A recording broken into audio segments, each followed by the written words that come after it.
educative curve. This is Somrita, and today we will learn more about tenses. So last day we learned till continuous tense. Today we will learn about the perfect tense. So see, perfect tenses are of three types. The present perfect that I have written on the board, the past perfect, and the future perfect.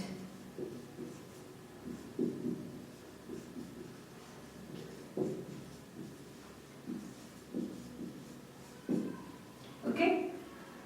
So the first perfect tense that we will learn today is the present tense. I am rubbing the others.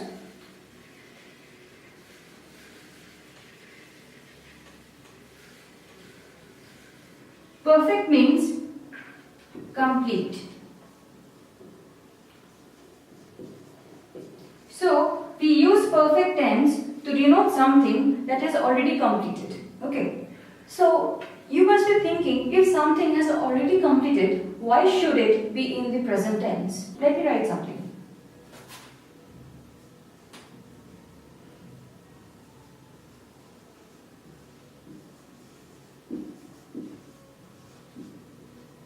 Now, has is a present tense.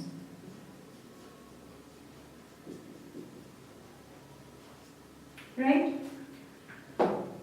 This sentence denotes that the sun has already set, isn't it?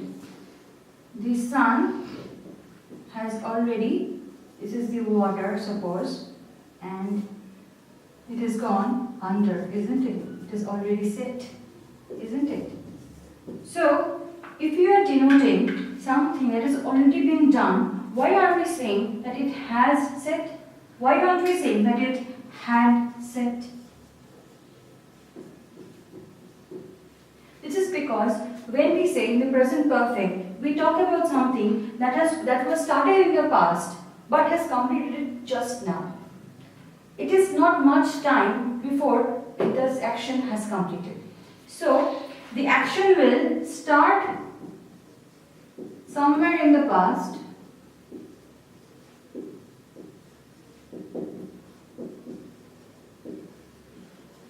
but will be complete just in the present.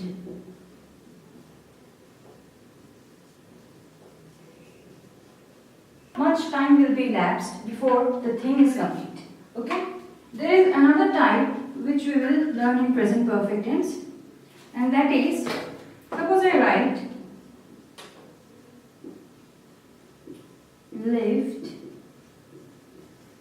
in Kolkata.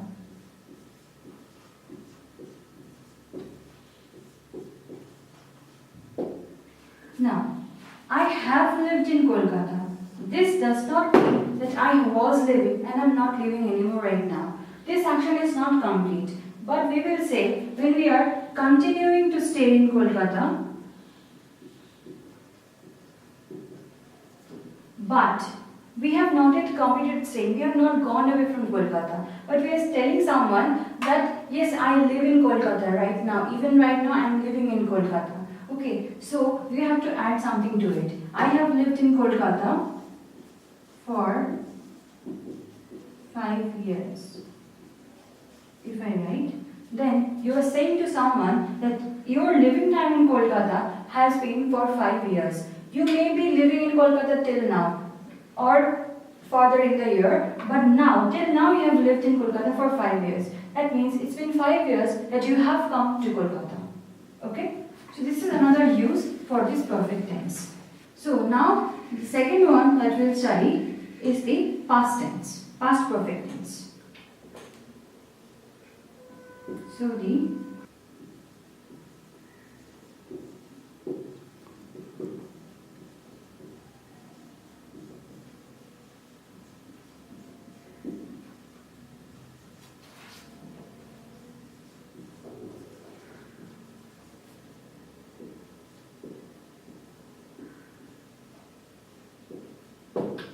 see, there are two actions happening here. I had finished the letter. This is action number 1. And you came. This is action number 2. Both actions have happened in the past.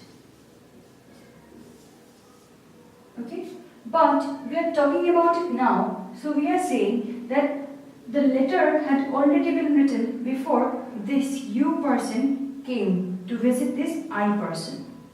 Okay, so another example can be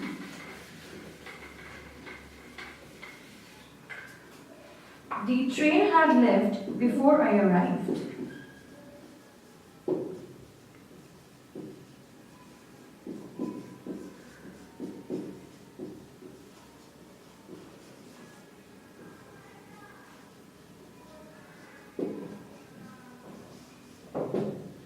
So see, the train had already left. It has gone from the station. Even if you run, you cannot catch it anymore. Okay, so the train had left the station and then I arrived. So both the actions have happened in the past. So I could not catch the train, so I went home and told my mother that the train had left before I arrived at the station. Okay, so it's very sad that I could not catch the train, but anyway, both the actions had happened in the past. So this is the past perfect tense, but there's more, don't go, there's more. Okay, so you see that we have two actions, right? But what is the verb of those actions? In what form are the verbs in those two actions? In the sentence that I wrote,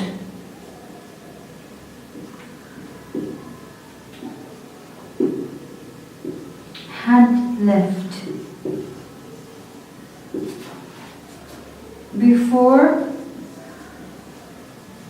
I arrived,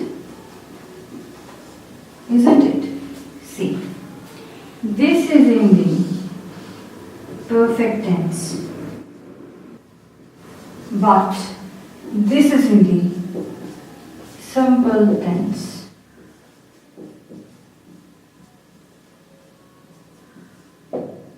So, in the past perfect, one of the verbs will be in the perfect tense and the other verb will be in the simple tense. Okay? Both are past, of course. Okay? Don't forget this, otherwise you will do wrong in your examinations. This is a very important part of the perfect tense.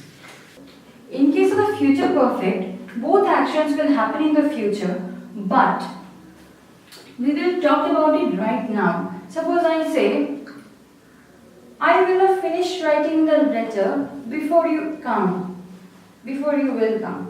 Okay. So I am describing two events that will happen in the future. Okay. But still, it will be completed in the future. Both actions. But one action has to precede the other.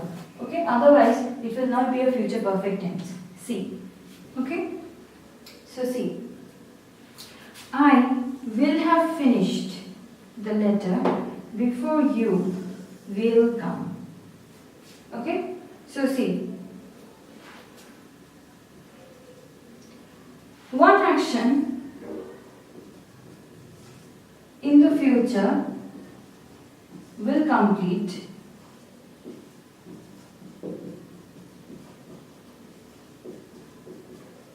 before another action in the future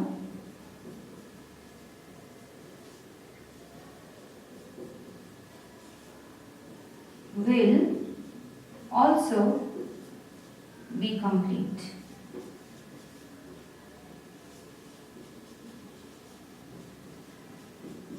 Okay? So this is the future perfect tense. One action will be complete before another action will also be complete, but it will always be in the future tense. We are predicting the future here. So, in the future tense, one of the verbs will be in the future perfect tense, that is, will have finished. And you will come. So, see. In the first, we have this in the future perfect tense, but the second one, will come, is in the simple future tense, and this verb will always be in the present tense.